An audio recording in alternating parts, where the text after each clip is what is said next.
कभी किसी पंछी को घोंसले की नींव बनाते देखा है? अथक परिश्रम करके तिनका तिनका बिटोर के वो पंछी अपना घर बनाता है, अपनी संतान के लिए एक सुरक्षित घर बनाता है।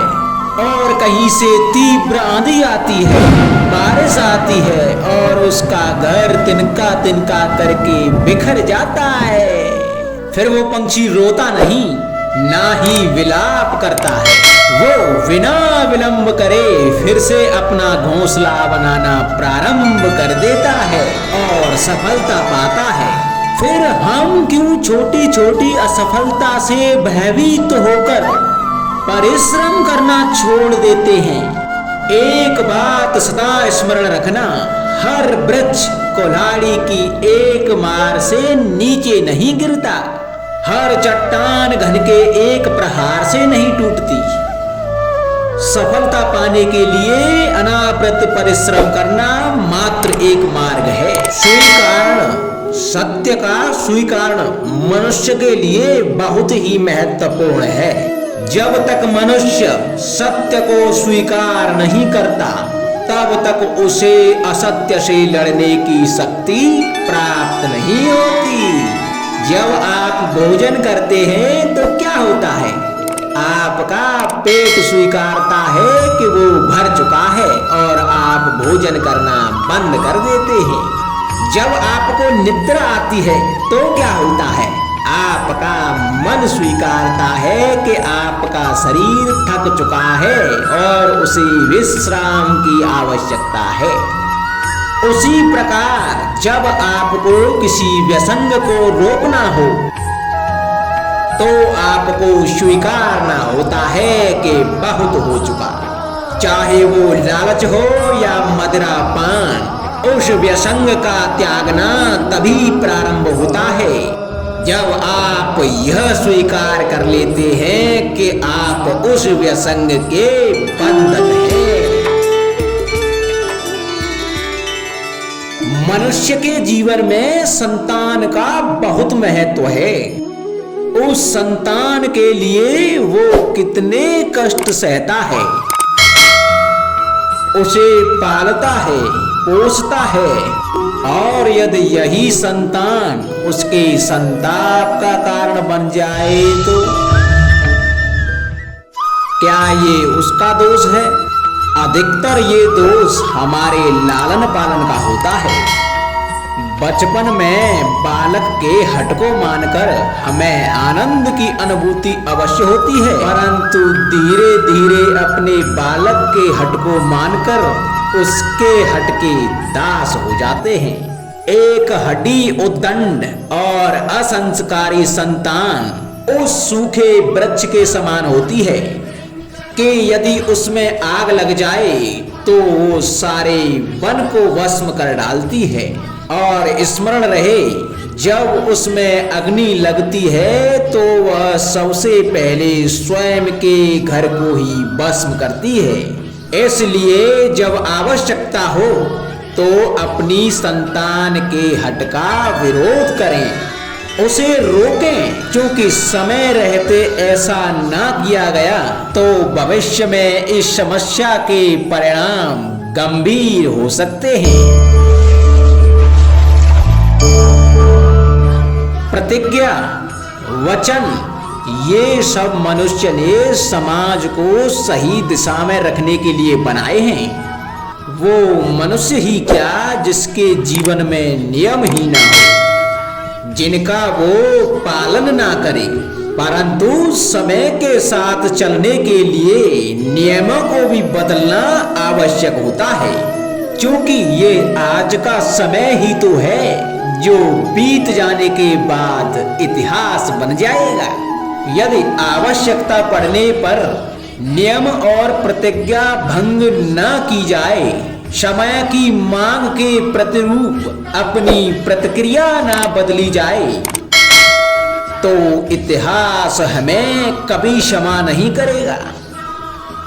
आवश्यकता पड़ने पर आपकी तोड़ी हुई एक प्रतिज्ञा, एक बंधन कभी कभी पूरे मानव इतिहास को बड़े विनाश से बचा सकता है। इसलिए नियम, प्रतिज्ञा, वचन कुछ नहीं, कुछ है तो केवल समय, अर्थात जिसके अनुरूप चलने वाला ही सफल हो सकता है। क्या कर रहा हूं मैं? दर्पण में देख रहा हूं। आप लोग भी प्रतिदिन देखते होंगे, परंतु प्रतिदिन अपना मुख देखने के बाद भी उस पर लिखी बड़ी सीख देखना भूल जाते हैं। तो आप कहेंगे कैसी सीख? तो जाइए, फिर से दर्पण के सामने जाइए और दर्पण में अपना मुख खोलकर देखिए, क्या दिखेगा? दंत पंक्ति और जीवा है ना? तो आप विचार करके देखिए, दंत जन्म के पश्चात आते हैं, एक बार नहीं दो दो बार आते हैं, परंतु मृत्यु से पहले नष्ट हो जाते हैं। और जीवा जन्म से पहले से ही होती है और मृत्यु के पश्चात भी मनुष्य के अस्तित्व में रहती है। अर्थात दंत कठोर होते हैं और जीवा कोमल लचीली, परंतु दंत नष्ट हो जाते हैं, जीवा नहीं। यही रहस्य है। हड्डी और कठोर लोग शीघ्र नष्ट होते हैं, कोमल और लचीले लोग स्वयं को परिस्थिति के अनुसार ढालने में सक्षम होते हैं। यही मात्र एक कारण है। हड्डी और कठोर लोगों की तुलना में कोमल और सरल स्वभाव वाले व्यक्ति का जीवन सरल हो जाता है। संबंध एक सहारा होता है जीवन का, और संबंधी वो होते हैं जिनसे आवश्यकता पड़ने पर सहायता मांगी जा सके, जिन पर विश्वास किया जा सके कि बुरे समय में वो हमारे काम आएंगे। कभी ऐसा भी हुआ होगा कि आपके पास कोई सहायता मांगने के लिए आया होगा, या ऐसा भी हो सकता है कि आप किसी के पास सहायता मांगने के लिए गए हों, परंतु प्रश्न यह उठता है कि किसी के मंतव्य में उसकी सहायता इसलिए कर देनी चाहिए क्योंकि वो आपका संबंधी है। अब आप कहेंगे कि ये कैसा प्रश्न हुआ? तनिक सोचिए, एक अस्त्र बनाने वाला जब अस्त्र बनाता है तो ये अस्त्र किसको देना है, ये अधिकार उसी के पास होता है।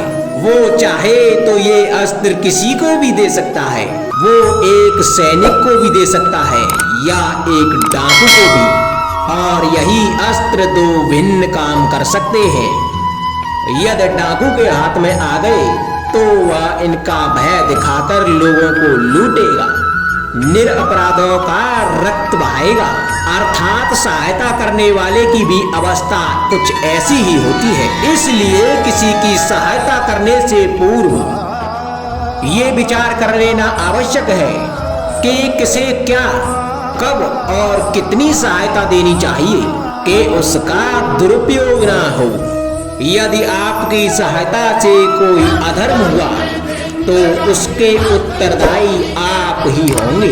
जीवन में कई बार ऐसे अवसर भी आते हैं कि आप लोगों से मिलने जाते हैं और उनसे कुछ आकांक्षाएं भी रखते हैं, और कई बार जीवन में ऐसे अवसर भी आते हैं कि लोग आपसे मिलने आते हैं। इसलिए अतिथियों का सम्मान करने से पूर्व सदा कुछ बातों को स्मरण रखना आवश्यक होता है।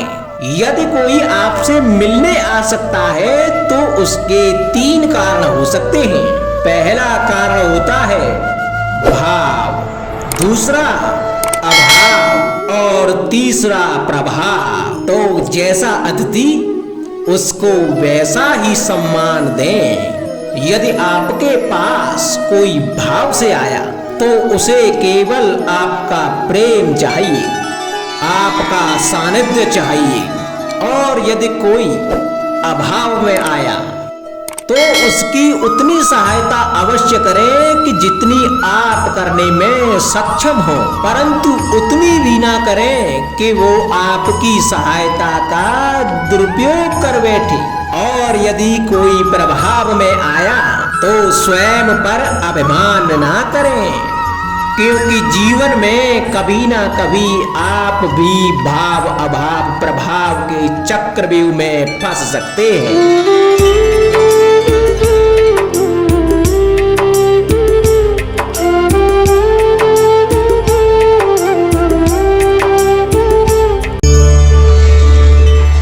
कभी आप ब्रह्म मुहूर्त में जगे हैं, जग कर देखिए संध्या होने के पश्चात जब रात्रि का अंधकार सारे संसार को धीरे धीरे अपने अंधकार में निगलने लगता है, तो यही अंधकार ब्रह्म मुहूर्त में भोर होने से ठीक पूर्व तनिक अधिक काला हो जाता है।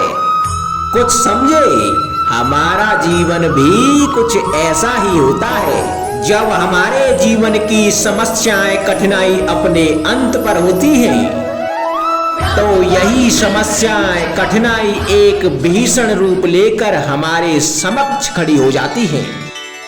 और ऐसी परिस्थितियों में अधिकतर लोग हार मान जाते हैं, भय खा जाते हैं। परंतु ऐसी स्थिति में आप हार ना माने, भय ना खाएं, दृढ़ रहें, निरंतर आगे बढ़ते रहें। तो प्रकाश के रूप में हमारा स्वागत करने के लिए सूर्य उदय सदा हमारे समक्ष प्रस्तुत रहेगा। आपने बरगद के वृक्ष को देखा है, जितना विशाल उतना दृढ़।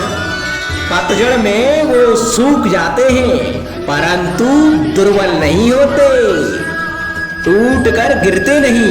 और उसके विपरीत दलदल में उपजे वृक्षों को देखें, वो दिखने में तो हरे भरे होते हैं, परंतु इतने दुर्बल होते हैं कि जल धारा के हल्के से वेग से वो गिर जाते हैं। परंतु ऐसा क्यों होता है? इसका कारण है जड़ें। जिसकी जड़ें दृढ़ भूमि में है, वो हर चक्रवात हर अफवाह को सह लेता है। जो दलदल में है, वो स्वयं की जड़ों को दुर्बल बना लेता है। कुछ ऐसा ही मनुष्य भी होता है, जो अधर्म कुकर्म असत्य की धरा पर उपजा है, वो कठिन समय की एक मार भी नहीं सह पाता। और जो मनुष्य सत्य और धर्म की धरा पर उपजा है, वो हर समस्या से जूझ कर आगे निकल जाता है और सफल हो जाता है। अब आप पर निर्भर करता है कि आप क्या बनना चाहते हैं। हमारे जीवन में मित्र और शत्रु बड़ा ही महत्व रखते हैं। यदि गंभीरता से सोचा जाए तो ऐसा कोई क्षण नहीं जब हम अपने मित्रों के बारे में ना सोचते हों या फिर शत्रुओं के बारे में। हमारा हर कार्य या तो हमारे मित्रों के हित के लिए होता है या फिर हमारे शत्रुओं के अहित के लिए।